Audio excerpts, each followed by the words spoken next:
সাতক্ষীরায় অনৈতিক কর্মকাণ্ডে জড়িত থাকার অভিযোগে এক জামাত নেতাকে দলীয় পদ ও সব সাংগঠনিক দায়িত্ব থেকে অব্যাহতি দিয়েছে বাংলাদেশ জামাতে ইসলাম। ঘটনার ভিডিও সামাজিক যোগাযোগ মাধ্যমে ছড়িয়ে পড়ার পর এই সিদ্ধান্ত নিয়েছে জেলার নেতৃবৃন্দ।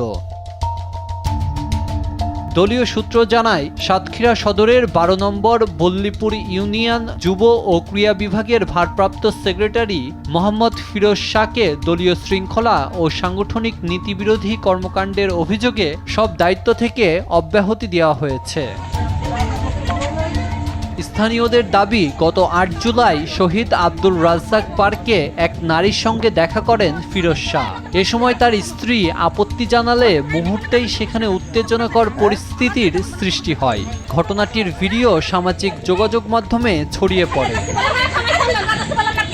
বিয়ার 4 মাস পর থেকেও পরকীয়া করে বেড়াই, আমি ধরতে পারি না ধরার কারণে পরবর্তীতে যখন ধরতে পারছি, কয়েকবার ঝামেলা করার পরে আমি বাবার বাড়ি চলে গেছি। আমার হাত পায়ে ধরে আবার নিয়ে আসে, বলছে যে আমার সুযোগ দাও।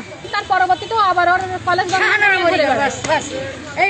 বান্ধবীরা নিয়ে যখন ঘুরে বেড়াচ্ছে, তখন আমার হাতে প্রমাণ আসলে আমি সাথে এখন ও পরকীয়া করে বেড়াচ্ছে। গতকালকে ওরা সারাদিন দেখা করছে, বাইপাসে ঘুরছে, এমনকি অপকর্মও করছে। আজকে ওরা এখানে যখন ঘুরতে আসছে, তখন আমি ওদের হাতে নাতে ধরছি। ও আমার সাথে ঘর করবে, আবার অন্য নারী নিয়ে ঘুরে বেড়াবে। আর যে মেয়েদের নিয়ে ঘুরে বেড়াইছে, কয়েকটা মেয়ের সাথে ঘুরে বেড়ানোর ছবি আমার কাছে আছে। দলীয় বিজ্ঞপ্তিতে বলা হয়েছে, প্রাথমিক সাংগঠনিক ব্যবস্থা হিসেবে ফিরোজ শাহকে সব দায়িত্ব থেকে অব্যাহতি দেওয়া হয়েছে। তদন্তে অভিযোগ প্রমাণিত হলে তার বিরুদ্ধে স্থায়ী বহিষ্কার সহ প্রয়োজনীয় সাংগঠনিক ব্যবস্থা নেবে জামাত। নিউজ ডেস্ক, দেশ টিভি।